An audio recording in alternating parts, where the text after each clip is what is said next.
Let's start with another main things. What's our topic today, Daniel boy? Not Nutter Butters. Nutter butters are good. They're not as good as Nutty Buddies. Those are very Those good. are so much better. Why did they change the name? I don't know. They used to be Nutty Bars. Then Yeah. they changed them to Nutty Buddies. It's got to be some kind of. Marketing. I was thinking lawsuit. Oh, maybe. There's probably something else out there. Lawyers. Freaking lawyers. Unless you're a lawyer and watching, in which case we love you. All right, what's our topic today, Dano? Last time we talked about life, so today we're going to talk about death. Seems appropriate. The other side of the same coin. We did touch on it a little bit with like end of life stuff when it comes to euthanasia, and the principle there is always if your heart and mind are working towards dignity, honor, Care, not kill. care and not kill, then you're doing fine. You're doing just fine. We didn't get too far into pulling the plug on people. That's probably worth talking about. I have been involved in a handful, probably four, of situations where counseling a couple or a family through pulling the plug on somebody who completely and entirely brain dead. Not going to recover scenario. Yeah. What is that? Ordinary versus extraordinary measures. Right. All that. And it's what I always tell people is it's really important to listen to what the medical experts are saying. And if the medical experts are giving it, just really low chances or zero chances. So for one I'm thinking of is the most recent one, because it's most fresh in my mind. They were saying things like zero brain activity. A fella had a heart attack, just a great guy, way too young. Had a heart attack, got him revived at the hospital, no brain activity whatsoever. On a vent, but only like partially sort of assisted vent.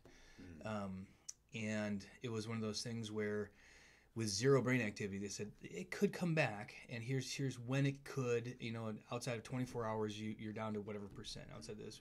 So I think they went 24 to 36 hours, something like that.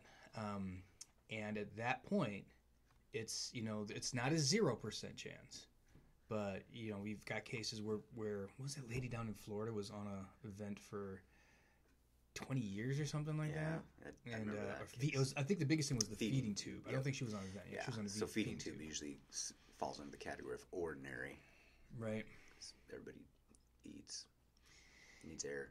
But then, rarely through a tube. Yes, rarely through the tube. So it gets in that document again, that CTCR document it goes through those scenarios. And even okay, now they did say this. And they didn't say this. They did have a directive. They didn't have a directive. They have someone to speak for them. They don't have someone to speak for them. Yeah. Because it's so complex. It's an ethical dilemma. So I tell those families, okay, we're in the percentages of requiring miracles.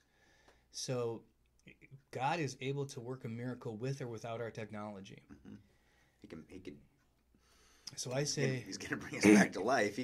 This is a parlor trick for him, right? And you got to be careful. This doesn't sound like I'm saying go ahead and test God. That's not what I'm saying. What I'm saying is, okay, remove that level of care and pray that God would, without our medical intervention, do the work of miraculously healing this guy. And I think he did take, once all assistance was removed, it was 24 hours, I think, something like that, before he finally expired, and it was rough. That is a long day. Because his breathing gets more and more shallow and labored, and it just sounds painful. And then the only thing you can say is, I don't think he's experiencing pain because there's no brain activity. It's not. Signals aren't. Yeah. Ugh, so that's awful. Yeah, it was a rough one. Man, sorry. But so feeding tubes again. If we're getting zero brain activity, that in my mind means a lot. It's not everything. It's not everything. But at some point, allowing I don't like the phrase allowing nature to take its course. They put that in that document. I know. I know. That's a little.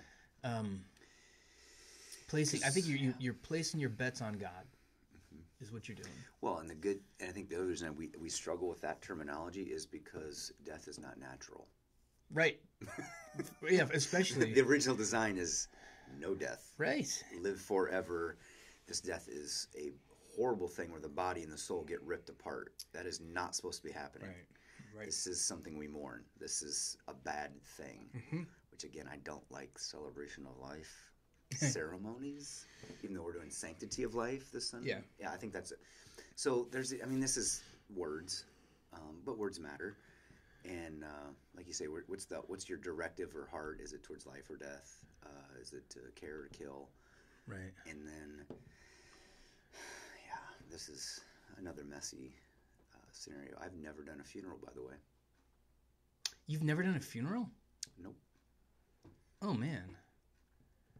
Huh. We got to get you a funeral. That didn't sound right. That sounds horrible.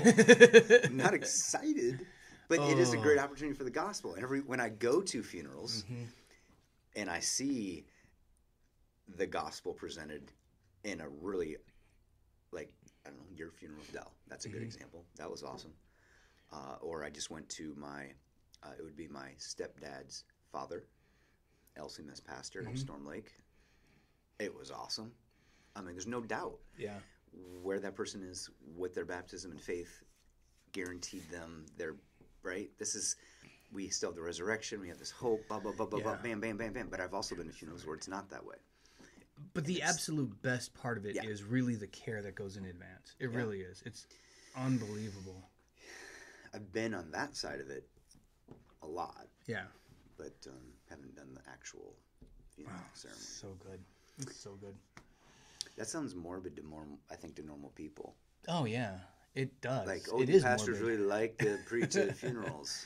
Well, it's like when people are like just ripped open bare and like you're going to visit them in the hospital, just as they're dying or just after they've died, or funeral home, they're torn open bare and their exposed self that is hurting. We've been equipped with the balm of life, and it's just like normally there's no more BS is what I've noticed. So the BS kind of fades away, and then all of a sudden this is real. And but the faithful people, they're so amazing. Yeah. Sometimes you have to when not outside of funerals, sometimes you have to chisel away to get to expose people and to see their self, to give them the balm of eternal facades. Life. Yeah, so you're taking time and you want to be gentle. You don't want to cut all the way through. You don't want to destroy. So you're trying to be, and then a two-handed sword cuts through bone and marrow. But then when you walk in and it's already done for you, and death has already done its work. The law has already, through the death of this person, done a total and complete work. Then it's just I get to be 100% gospel right now. This is awesome. So that's why I like it. That's a great way to think about it, because if we're always worrying about law and gospel balance, you can walk in that scenario and the world has already done enough of its own law giving. Yeah. And death does this too. It is one of very few things, and I actually can't think of it on the top of my head, but very, very few things are such that the sinful heart and mind can't play tricks and make it not sin or not law. You do something that's bad, and you kind of justify it. I'm like, well, it wasn't really bad. It was actually kind of good. When you think about it this way, it was actually kind of good. You can't go, this person's dead. Good. Well, I mean, sometimes you can. The consequence of sin is death. Yeah. So there it is. Yeah, it's laid wide open bare. I mean, I guess there was, as I was saying, that there's probably exceptions where you had a really bad and contentious relationship with somebody when they died. There's this joke I've used it a few times where somebody says so and so died, and I go, well, always speak good of the dead. So and so died. Good. That's rude. That is rude. But it's a great joke. But funny thing about funerals, though, the eulogy, which typically is before the service in the LCMS, but a lot of times I've been to services where it's just a eulogy. Yeah. After about 5 minutes, you kind of run out of nice things to say about people. Most of the time. I mean, sometimes that's not always the case, but it seems like after an X amount of minutes, it starts being like, okay, and what else? oh, maybe we should talk about where they're at right now Yeah. and what's God done, and let's shift the focus. So I do like zero eulogy. Isn't family that would you allow like before service? Do you I let work them- hard to not do that. Okay. I work hard to make sure, because I've seen that go well and poorly. mostly poorly. And if a family's really, really insisting, I usually if I know them. But well you enough- but when you did your funeral sermon, you weave. I do some eulogizing. That's what I was going to say. Yeah, you do it. I bring into it a lot of stories and the background that I've gleaned, and that's another fun thing that I do. Again, it sounds crazy to say it's fun, but when you're sitting with people and you've got 1,000 things to do when somebody dies, and then you've got a few hours with nothing, and then 1,000 things to do. In those hours, I just be like, so tell me about Dad. Tell me, fun stories, and I just sit there and bank stuff. I banked. We're always banking stuff. Yeah, and then Nobody wants to talk to us. So I kind of weave that into the sermon, so people feel like there's kind of a bit of a eulogy as I'm talking about when he, as he was employed doing this, and that their favorite, vacation spot, and I'm just kind of people are pulling their memories. Mm-hmm. But those are just examples to jump into a gospel proclamation. Yes. They're just gospel handles is really all they are. But I had the one for Dell. I picked that one up 3 years before he died. Before I was even here. Yeah, I was like, write that down. It was a great story of him and his wife sneaking into a state fair. It was hilarious.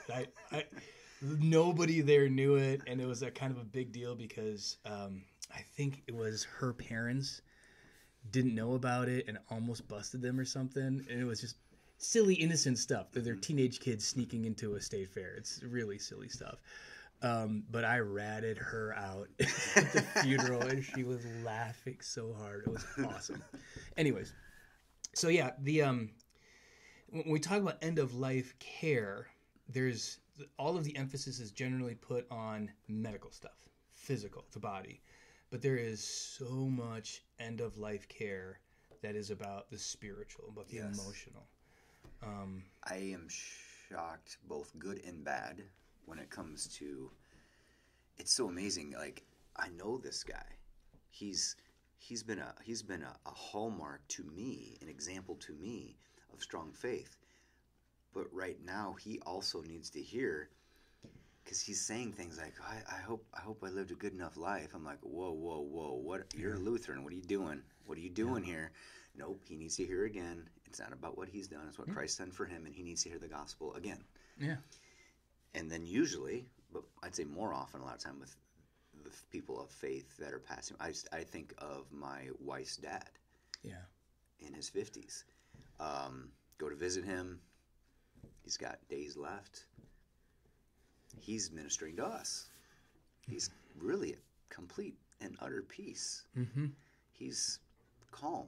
He's not stressed. He's like asking what he could pray for us about, and just remember. And it's just like, it's so like, wow. I'm like, that's the good way to finish. Yeah.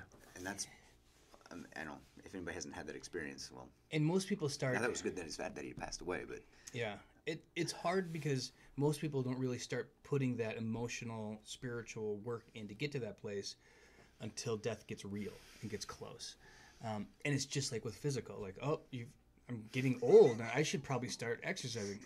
Basketball last night really it hurt. Oh, it hurt. It hurt a lot. Yeah, you should start exercising before you get old and sick, and that's how you're gonna extend your life. So old though, Luke. I know you are really old. In pretty good shape for as old as you are.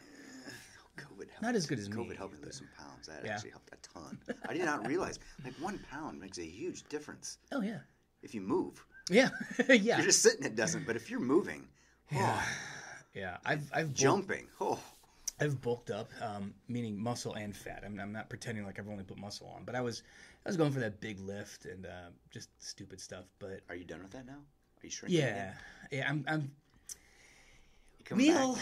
What's Lent gonna do for you? Are you fasting? Well, see, that's the thing. Are you coming down? Yeah, I kind of like being as strong as I am. It's kind of fun, But like the one thing for me is pull-ups. I used to be able to rip 20 pull-ups off, and now I'm at like 12 because I've got 25 pounds on me that I didn't have before.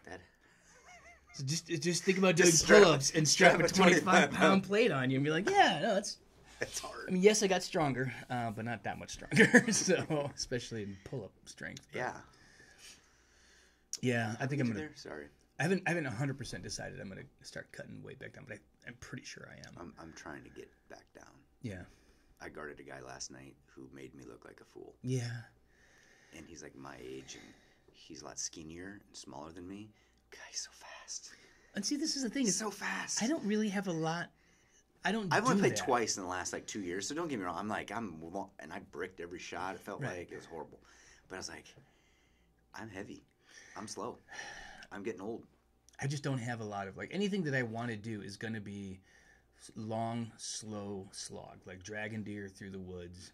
Like, I don't know how we got on this topic. I'm sorry about that.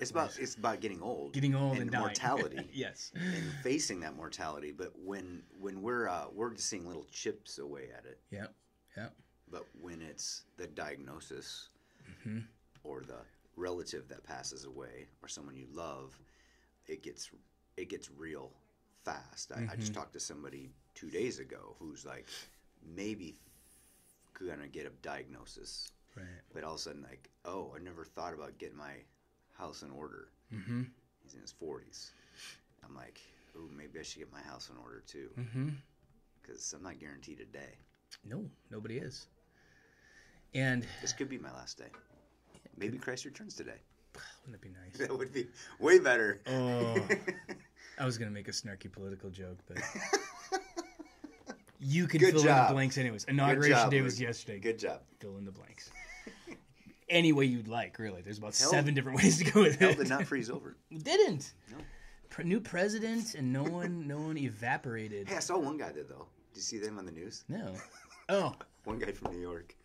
The only guy there. I felt bad for him, but I was like, he sounded like a good guy. But I thought there'd be a few other 1,000 people here. He's by himself. My sister's boyfriend is a Kansas City cop.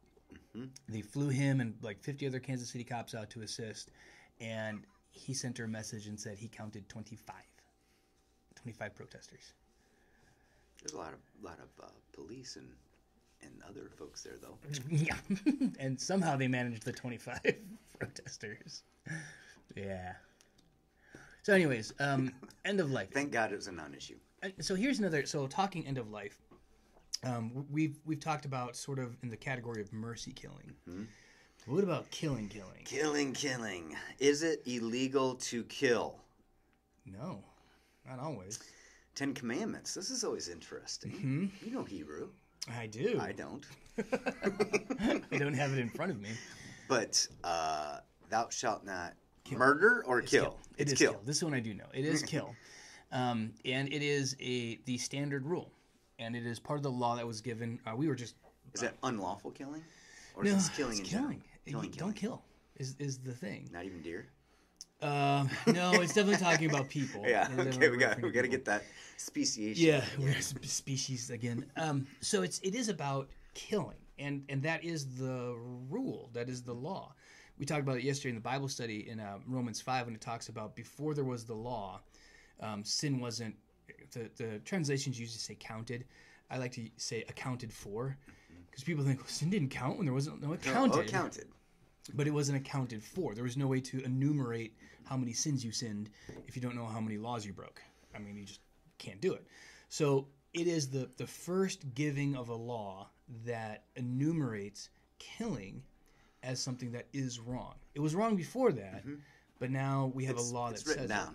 It. And the law is, in my opinion, the 10 Commandments are articulated tersely and broadly so that they get applied widely, not narrowly. Not narrowly. So it is. Because we further define hating your neighbor, as Jesus would say, is murdering them in your heart. Yes. That's broad. It is broad, and it's important to keep in mind to kill is wrong.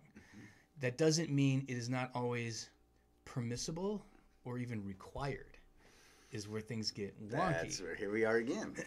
So ethical dilemmas. Yes. So a wrong thing may sometimes still be required to be done. Mm-hmm.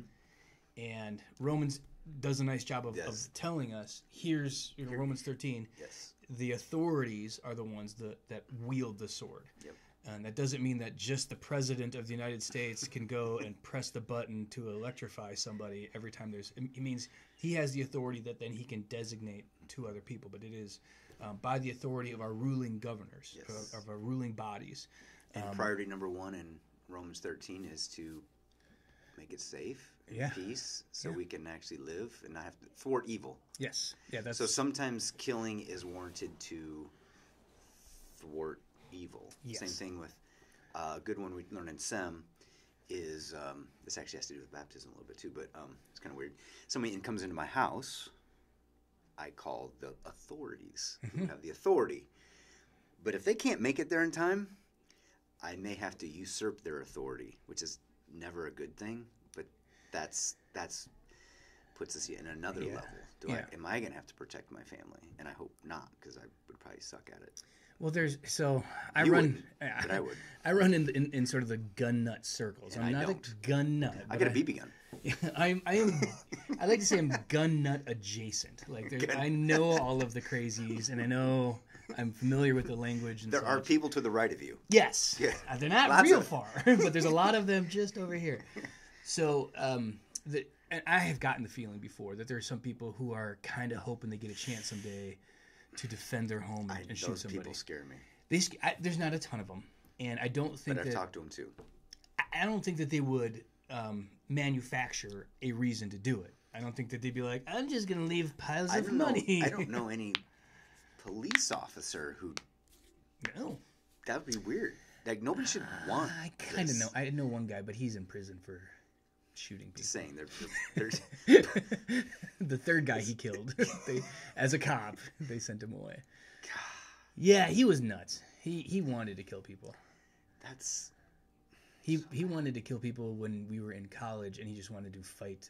He just was a violent person, and he became a cop. Don't they have ultimate fighting for that, for people like that now? They should have. This guy should have. He would have never passed a drug test, though. He was on all the steroids. Every steroid there is, he was on it. Were you here in Iowa when they used to do it at the bars? No, but I have heard of this. That guy would have been there. Yes. Front line at Toad Holler, I guess is the place. You can just show up, and it's like Fight Club, literally. Yeah. I'm really watching that movie right now, by the way. That's a good movie. On Tubi, yeah. It's a different. It's been 20-some years or whatever. It's different. But so anyway, crazies. The real mindset ought to be, and Luther actually has some discussion on this, and this is how I tell people about it, is if somebody, I would never defend myself by taking somebody's life. I would not do that. If somebody is coming at me, and I've got a gun, I've got a knife, and they are going to try and kill me, I would not try to kill them. Right. You might thwart them or say, "Hey, stay back." Well, but no. I don't see you shooting that guy. But things change a little bit. Unless it's your wife and kids. Or I also have to I have to take in mind, I'm not defending myself, but I am defending my wife's husband and my kid's dad. And your church's pastor. Church's pastor. We just had a pastor. Was killed. Yeah. In his church. And I think... a year and a half ago? Well, yeah, maybe closer to 2. No, I think I was here installed. Yeah. I think it was about a year and a half ago. About a year and a half ago? Yeah. Okay. So I think that if I were single, no kids, regular 9-to-5 job, easily replaced, my life is not more valuable than whomever is attacking me. I would say if, and again, you get into so many hypotheticals. If I knew that this guy was a serial killer, and I'm like, okay, he's going to kill me, but then he's going to go kill somebody else. There, you just justified your killing. Now I know. And this is the thing, is you're finding ways justifying your sins. As long as, and that's where it's permissible. So when you try to justify a sin, you're trying to make the sin not a sin. What you ought to do is always consider it a sin and make that sin permissible, but still a sin. And that's a new way I could explain away my sins. No, Luke said this is permissible. This is permissible? I know it's a sin. I'm just going to keep doing it. Probably not what I mean. But permissible in terms of, now you get into some Christian ethics, but it is a real thing. because I value somebody's life, but if I'm seeing somebody who's about to take the life of somebody else, now I'm in the quandary of I do nothing, that person dies. Mm-hmm. Or I can kill this person and that person lives. And sometimes this is split seconds. Sometimes you have a little bit of time to think about it. But the point, TV shows slice and dice this a million ways. Yeah, and it's movies. So easy for them to figure it out. Like just they're writing it. But your vocation becomes important then too. Mm-hmm. Absolutely. So we have police officers that are here, and their vocation is to thwart evil on behalf of the state. And that's a different role than what you and I have.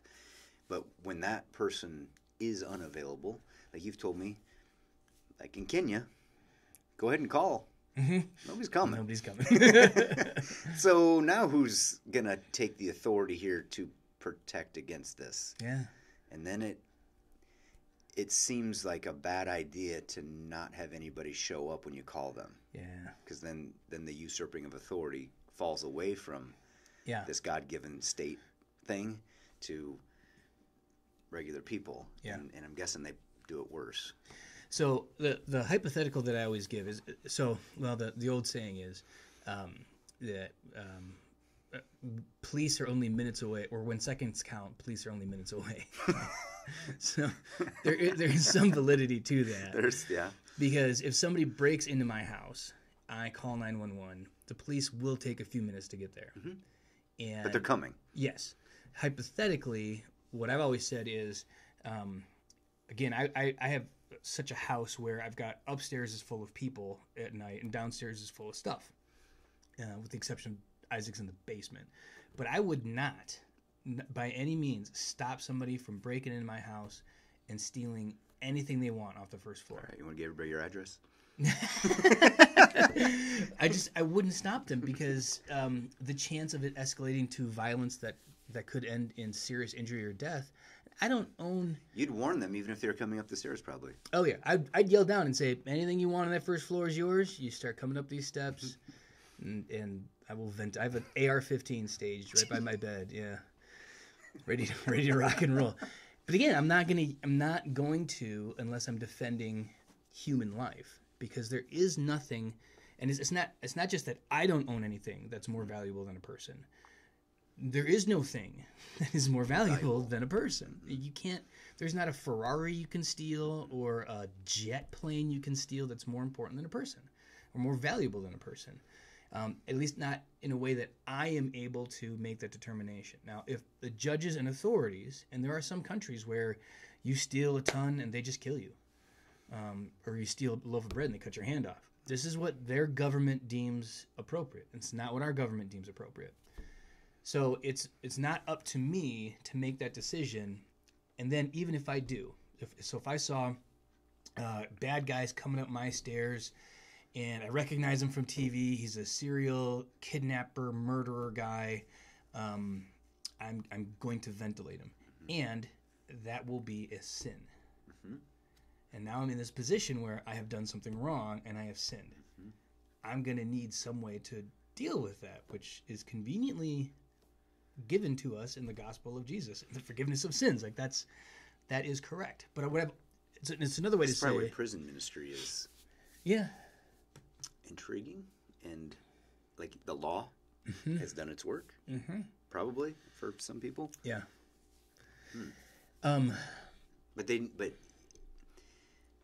But even you would need to want, desire, need, I'd even say, to hear it externally. Oh yeah. Oh, I would 100% come to you or to some other pastor and just do a personal rite of absolution. Confession absolution. Yep. I killed a guy. It was wrong, and I have sinned by taking the life. I've broken a commandment and receive forgiveness. And I've got a story that I can tell bits and pieces of it. I think I know this one. Yeah, I love telling this story. So a young couple comes to my office. This is back in Michigan. It's not here. And she comes in first, and we're chit-chatting. And she just really is a sweet and loves Jesus, but really doesn't know much about Jesus, but knows that her family is Lutheran, and this is a Lutheran church. So that's all of the connections, right? So we're having a nice conversation. He shows up a little bit late. And he walks in, and this dude is jacked, like just maybe 2 inches taller than me, but just jacked, military. Like as soon as he walks in, I'm like, that guy's in the military. He sits down, we start chatting. He was an Army Ranger, honorably discharged, and you could tell it wasn't really open to talking about it, but I was like, you got shot or something. Like that's how you get honorably discharged. And he got a bunch of medals and stuff. Like he was a wonderful dude, and he's in his mid to late 20s, something like that. Oh, young. Yeah, and then he went back into private contracting. So we went back over to the Middle East, back in the sandbox. I found out later it was with Blackwater, which had some issues, and he was part of one of those issues. And really bad things happened, and he did things that I would say were required, permissible and required, but a lot of killing, a lot of killing. So we're having this. I don't know any of that, by the way. So we're just chit-chatting about days, and I'm talking in a membership class and premarital counseling, blah, blah, blah, blah. And great. So we got the day penciled in. They leave. I've given them both my business card. And 10 minutes later, they got to the parking lot, said goodbye, drove different directions. He called me, and he said, can I talk to you? So I go, yeah, let's. And he goes, privately. I said, well, there's a cool Irish pub right down the road. So we go and we sit. It's 1 o'clock in the afternoon, and we start drinking a beer, and he gets kind of emotional, and he says, I feel guilty about marrying this woman because one day we won't be in heaven together. And I was like, well, why? And he said, and he didn't have a real strong faith background. I knew that. That was membership class stuff. And he said, because I don't know a lot about how this works, but I was told that there's like certain things you can't do, and if you do them, then you can't go to heaven. And one of them, you shall not kill. And I've killed a lot of people.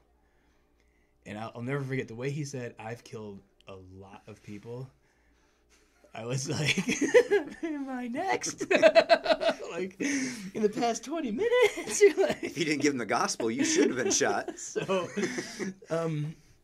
I did like, in a cursory way, I kind of explained to him 10 Commandments, and this is what the gospel is, and the forgiveness. And I made a split-second gut-level decision to say... would you like to be forgiven of your sins? Yes, but my gut level decision was to not say, no, that wasn't a sin, because you had the authority from the government to do those things. I decided to not say any of that, because I could look at him, and there's no way I'm going to tell this guy what you did was okay. Right. You're not going to rationalize it that way. Yeah, this guy was like, nah. He was in a position where he was taking out civilians who'd become combatants, who had decided to run at him with pitchforks and stuff. And he's like, I don't have a lot of options here. I have to do what I have to do. So there's no way I can tell him, no, that was okay. Because it's not okay. It's not. It's killing, permissible potentially, but to this guy, it's a burden, it's a guilt, it's a shame. It's a sinful weight. Yeah, there's no way to say, no, I know it felt like that, but that was good. It's like getting kicked in the nuts really hard and somebody going, I know it felt bad, but it actually felt good. Like, no, it just feels awful. And so this guy, I kind of run that with him and say, these things were terrible. It was horrible. And what you did is sin, and there's forgiveness for that. And we can go through a personal rite of confession and absolution. Then he says, okay, we chit-chat a little bit more. He calls me back the next day, and he goes, I think my fiance should be here for that. Because number one, he didn't want to go through it twice. He didn't want to sit down his fiance and say, I've done really terrible things.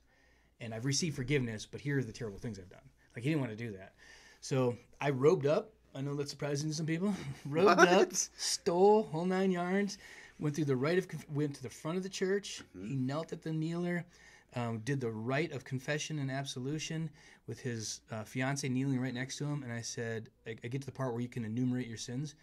And he took a few minutes to just run through the things that kept him up at night, the nightmares that he had, the things that he did, and his fiance is just weeping. I get choked up thinking about it. Looking at him as he's weeping and saying, and then I got to say, I forgive all of your sins in the name of the Father, Son, and Holy Spirit. Burden lifted and gone. That was on a Saturday, and we baptized him the next day on Sunday, and he shipped out on Monday. Went back over to the sandbox. Was there for a couple months, came back. I've heard the story, but this one was even, you told this one even better. Yeah. And he came back a couple months later and got married. It was pretty cool. Wow. So it was. So like even the vocation of soldier. Yes. This was a huge thing that Luther, because there was these levels of vocation, and the lowest of the low was soldier back in his day. Yeah. So he levels the plane, but then he says, no, you're doing your vocation, and you should do it well, and it's maybe not the funnest vocation. It's the active arm of the government. Yeah,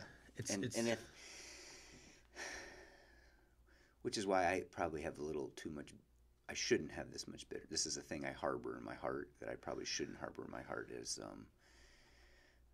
the pacifists,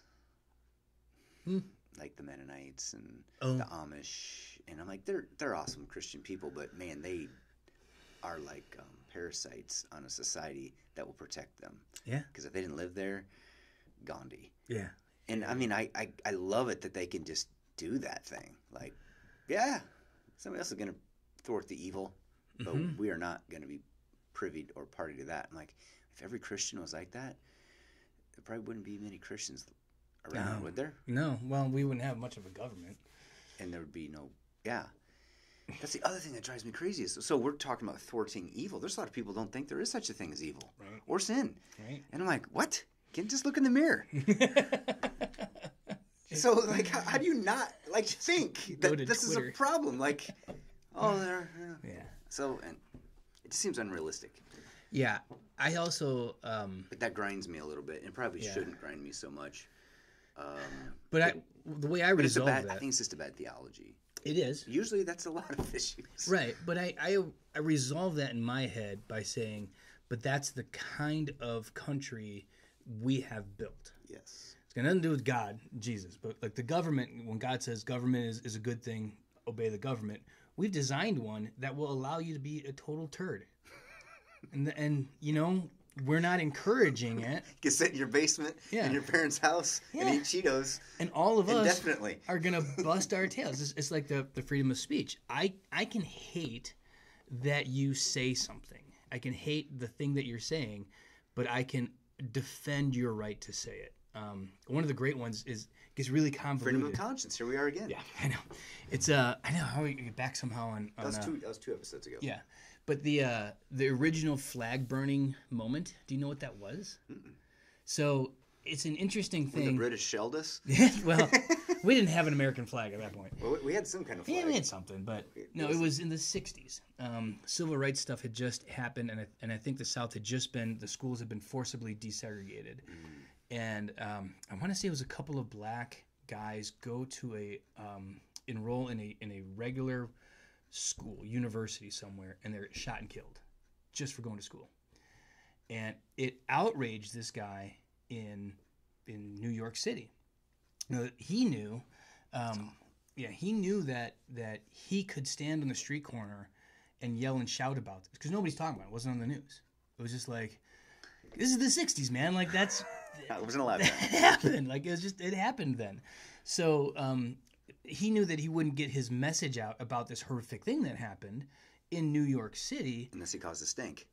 So he went on the street corner with his own flag, did not destroy anybody else's property, and it was illegal at that time to burn a flag. So he starts burning this flag. Police come, makes a stink.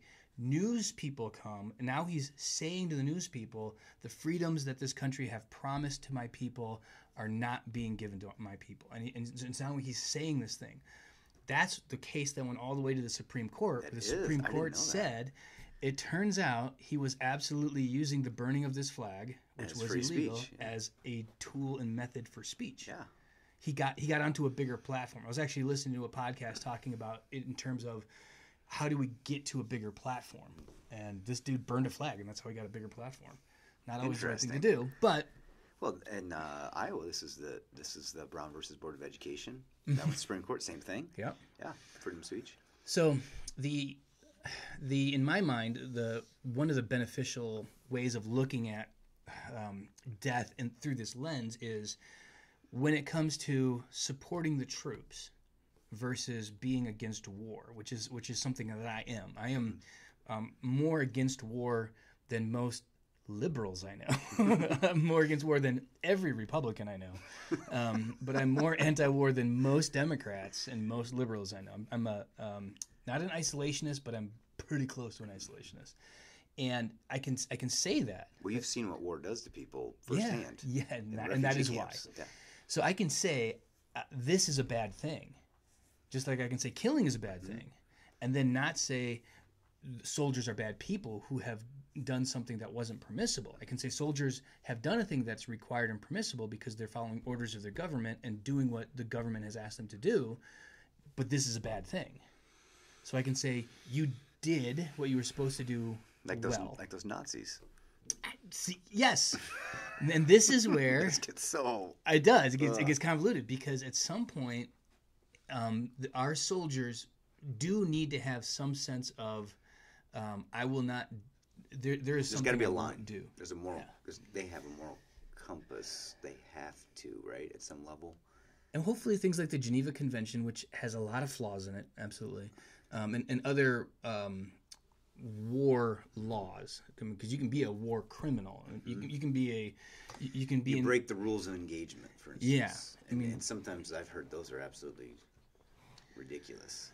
Well, when you adhere to the Geneva Convention and your opponent does not, that's a lot of our recent wars. Yeah. So for instance, this is not necessarily a story that this guy told me, but he's told me one's very similar. Our soldiers don't shoot kids, but in some places where they go, kids wear bombs. Yep. So Geneva Convention says don't shoot kids, but I've heard stories where they're like engaging in a firefight. Oh, ceasefire. Just went in the mosque, but he's shooting at us from the mosque. Nope. Okay. Mm-hmm. Hey, he's shooting me. He's shooting my friend. Can I shoot back yet? No. Mm-hmm. That's awful. It is. But maybe that too is necessary and required because we don't want to slide into... I'm glad I'm a pastor and a teacher. Yeah, right. I'm not a politician. I'm not a soldier. Right. I'm not a police officer. I'm in a soft field in comparison from vocationally. Oh, yeah. I mean, I get to wield law and gospel and work with people. Yeah. I mean, it's not like it's easy, but it's so nice being able to think of that kingdom. Yeah. Primarily, because this kingdom is that or this country. It's this broken world is flawed. hard. Very flawed. Very difficult. Ugh. So. Ugh. By and large, killing is not a fun thing to talk about. No, it's not, and it's not a good thing. Why did I bring this up? Stupid associate pastor's idea. Yeah, killing always bad. Sometimes permissible, sometimes required. Always bad. There you go. That easy. Mm-hmm. All right, that's probably good enough. All right. See you guys later.